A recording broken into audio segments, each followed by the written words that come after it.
আসসালামু আলাইকুম সবাইকে। স্বাগতম code cloud 100 days of DevOps সিরিজের ডে 4-এ। আজকে টাস্ক ক্রিয়েশন পারমিশন। তো আমরা স্টার্ট করলাম। লিনাক্সে কোনো স্ক্রিপ্ট রান করার জন্য এক্সিকিউট পারমিশন থাকতে হয়। যদি সেই পারমিশন না থাকে তাহলে স্ক্রিপ্ট এক্সিকিউট করা সম্ভব হয় না। আজ আমরা একটি ব্যাশ স্ক্রিপ্টকে এক্সিকিউটেবল করব এবং নিশ্চিত করব যেন এটি সকল ইউজার এক্সিকিউট করতে পারে। তো টাস্ক লোডিং হচ্ছে।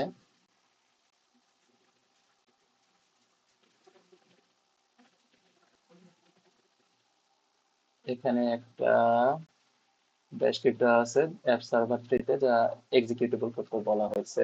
তো আমরা ডিটেলসে যাব।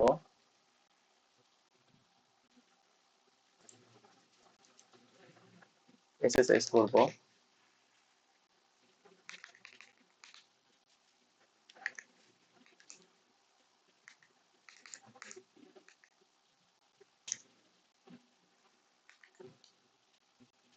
ইয়েস,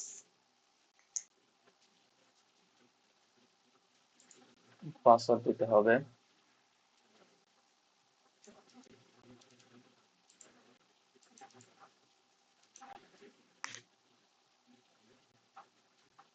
আমরা এখন রুট অ্যাক্সেস করব।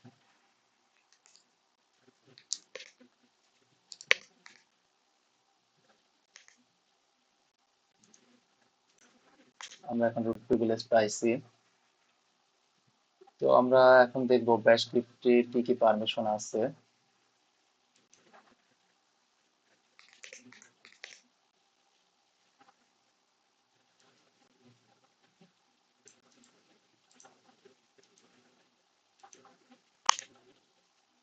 কোনো পারমিশনে নাই। তো আমরা এখন এক্সিকিউটেবল পারমিশন দিব।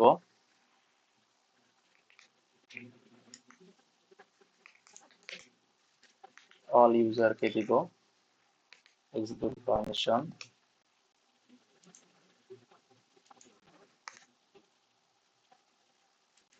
এখন আমরা চেক করব। এখানে এক্সিকিউট পারমিশন পাইছে সব ইউজারই।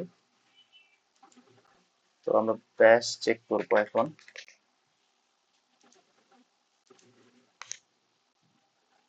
Welcome to code cloud. কিন্তু আমাদের কিছু কিছু ক্ষেত্রে এক্সিকিউট পারমিশন দেওয়ার পরেও রিড পারমিশন দিতে হয়। তো আমরা এখানে রিড পারমিশনে দিব অল ইউজারকে।